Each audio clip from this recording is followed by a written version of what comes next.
تو حضرت معاذ بن جبل رضی اللہ تعالیٰ عنہ کہتے ہیں کہ صبح کے خوبصورت لمحے اور حضور کی قربت اور سفر کی گھڑیاں اور چل بھی رہا تھا میں آقا کریم علیہ السلام کے ساتھ ساتھ، تو موقع غنیمت جانا تو میں نے کہا کہ اے اللہ کے پیارے رسول صلی اللہ علیہ وآلہ وسلم، مجھے آپ کی قربت میسر آئی ہے تو اس موقع سے میں فائدہ حاصل کرتے ہوئے آپ سے سوال پوچھنا چاہتا ہوں، اور وہ یہ کہ مجھے کسی ایسے عمل کے بارے بتا دیجئے جو عمل مجھے جنت میں داخل کر دے اور جہنم سے دور کر دے۔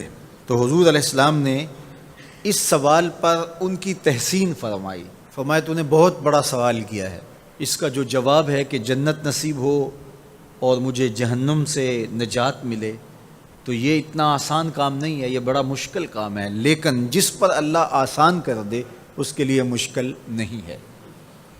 یعنی جنت آسانی سے نہیں ملتی، جہنم سے بچنا بھی اتنا آسان نہیں ہے، بہت سارے گناہوں سے بچنا پڑتا ہے، لیکن اللہ جس کے لیے آسان کر دے اس کو نیکی کی توفیق دے دیتا ہے اور برائی سے اس کو بچا لیتا ہے۔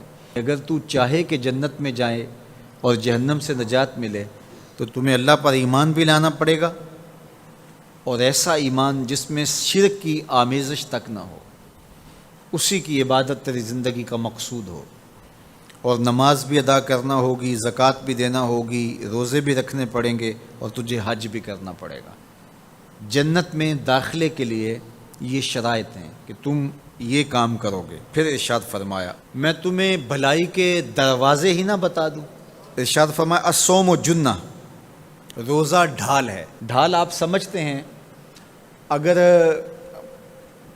آپ لوگوں نے ڈھال نہیں دیکھی ہوئی تو آج کے زمانے کے اندر تو سب لوگوں نے جو ہے وہ ڈھال دیکھ لی ہے، چونکہ اس وقت ترکی نے اس طرح سے اپنے کلچر کو اور اپنی تہذیب کو جدید ذرائع ابلاغ کے ذریعے لوگوں تک پہنچایا ہے کہ اب 800-700 سالہ پرانی چیزیں بھی ہمارے سامنے آ گئی ہیں، ورنہ ہم یہ باتیں کیا کرتے تھے تو لوگ ان باتوں کو سمجھا نہیں کرتے تھے، چونکہ اس کا کوئی نمونہ اور شکل موجود نہیں تھی۔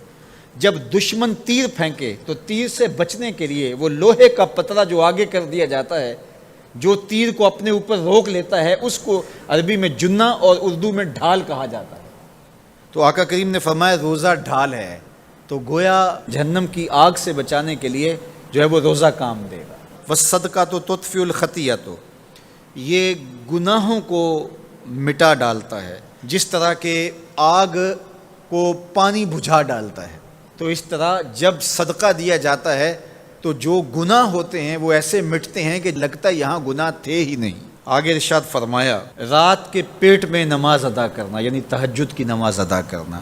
پھر حضور علیہ السلام نے یہ آیت پڑھی تتجافی جنوبہم عن المضاجع، ان کی کروٹیں بستروں سے الگ رہتی ہیں، خوف اور طمع میں وہ اللہ کو پکارتے ہیں اور وہ رات کو جاگتے ہیں، ان کی کروٹیں بستروں سے الگ رہتی ہیں، حتی بلغ یعملون، یہ آیت پڑھتے ہوئے آخر تک حضور نے تلاوت فرمائی۔ تو فرمایا جس طرح صدقہ آگ کو بجھا دیتا ہے، اس طرح پچھلے پہر کی نماز، تہجد کے سجدے بھی اللہ جل شانہ کے غصے کو ختم کر دیتے ہیں اور جہنم کی آگ کو مٹا ڈالتے ہیں۔ پھر حضور نے ارشاد فرمایا کہ میں تمام امور کی جڑ نہ بتا دوں کیا ہے، جتنے بھی معاملے ہیں اس کی جڑ ہی نہ بتا دوں۔ میں نے جھولی پھیلا کے کہا حضور کیوں نہیں، خیرات ڈالیے۔ تو حضور نے ارشاد فرمایا راس الامر الاسلام، سارے امور کی جڑ اور بنیاد، سر اسلام ہے۔ اگر اسلام ہے تو عمل قابل قبول ہے، اور اگر اسلام ہی نہیں ہے تو پھر جتنے مرضی نیک عمل کرتے رہیں، جتنا مرضی پانی ڈالیں، جتنی مرضی کھاد ڈالیں، تو اگر جڑ ہی نیچے سے کٹی ہوئی ہے تو درخت ہو پائے گا؟ کبھی بھی نہیں ہو پائے گا۔ تو کہا جڑ اسلام ہے، اس لیے عقیدے کی صحت عمل کی قبولیت کی ضمانت ہے۔ تو تمام امور کی جڑ اور بنیاد اور سرا اسلام ہے، اور اس کا ستون نماز ہے۔ اور صحابہ نماز کے جس طرح پابند رخوگر تھے، تو وہ تاریخ کی روایات آپ دیکھ سکتے ہیں، آپ کو ایک صحابی بھی بے نماز نہیں ملے گا۔ وَذِرْوَةُ صَنَامِهِ الجہاد، اور کوہان کی بلندی، چوٹی اسلام کی، وہ جہاد ہے۔ جہاد سے اسلام کو سربلند کیا جا سکتا ہے۔ اسلام کا چھٹا رکن ہے جہاد، اور ہمیں جہاد کی ترغیب بھی دی گئی، اور قیامت تک یہ جہاد جاری بھی رہے گا اور کبھی بھی ختم ہونے کا نہیں ہے۔ ہاں اس کے اصول و ضوابط ہمیں دیے گئے، جہاد کے نام سے فساد فی الارض نہ کیا جائے، لیکن جہاد کا انکار اسلام کا انکار ہے۔ یہ اسلام کی چوٹی ہے، ذروۃ و سنام کہا گیا، یہ کوہان کی بلندی ہے۔ تو حضور علیہ السلام نے آخر میں فرمایا کہ میں تمہیں سارے معاملات کی جڑ ہی نہ بتا دوں، خلاصہ ہی نہ بیان کر دوں؟ قلت بلا یا نبی اللہ، میں نے کہا اے اللہ کے نبی کیوں نہیں؟ فاخذ بلسانہ، حضور نے اپنی مبارک زبان کو پکڑا، فقال، اور فرمایا، کف علیک ھذا، کہا اس کو روک لے، اس کو کنٹرول کر لے۔ تو کہتے ہیں میں نے کہا اے اللہ کے پیارے محبوب صلی اللہ علیہ وسلم، جو ہم باتیں کرتے ہیں اس سے بھی مواخذہ ہوگا؟ یعنی عمل پر تو پکڑ ہوگی، لیکن جو ہم زبان سے بات نکال دیتے ہیں تو کیا اس بات پر بھی مواخذہ ہوگا؟ تو حضور علیہ السلام نے ارشاد فرمایا کہ لوگ منہوں کے بل یا ٹھوڑیوں کے بل جہنم میں ڈالے جائیں گے، یہ ان کے بولے ہوئے بولوں کی وجہ سے ہوگا، ان کی زبان کی کمائی کی وجہ سے ہوگا۔ تو اپنی زبان کی حفاظت کرو تو جنت کا داخلہ مل جائے گا۔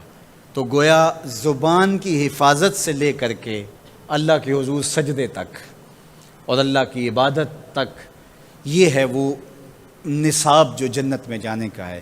اللہ ہم سب کو 5 گانا باجماعت نماز کی توفیق دے، اللہ ہمیں توفیق حج کی نصیب کرے، اللہ ہمیں رمضان المبارک کے روزے رکھنے کی توفیقات سے مالا مال کرے، اللہ اپنی راہ میں جد و جہد اور جہاد کی توفیق سے مالا مال کرے۔